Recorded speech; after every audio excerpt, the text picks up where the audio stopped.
This right here is the typical diagnosis of Trump derangement syndrome. Watch this. Graduates of the School of International and Public Affairs chanted Free Palestine as they destroyed their sheepskins. It was Alumni Day on campus. The protests are in support of Mahmoud Khalil, the Columbia grad student and protester now held by ICE agents. And they also object to the concessions made to curb protests on campus. We will continue to rage at this institution until Mahmoud Khalil is free.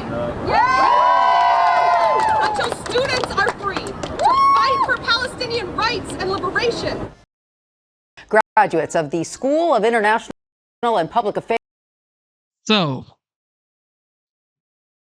these guys are tearing up their diplomas just for the sake of protesting. They are protesting. So it's like, you know what? To show that we're serious, we're going to waste the 4 or 5 years that we spent in college just to prove a point. Yeah. Okay. Look, I don't get it.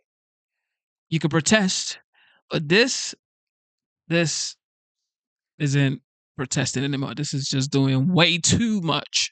Okay, maybe your parents paid for that. Okay, and maybe the government pays for that. Who knows? Who paid for your education? Because if you worked for your money to pay for your education, you would not just tear it up like that. I'm just saying. But this is what happens when you have a diagnosis of Trump derangement syndrome. All right. This is what happens. Absolutely. You can never make this up.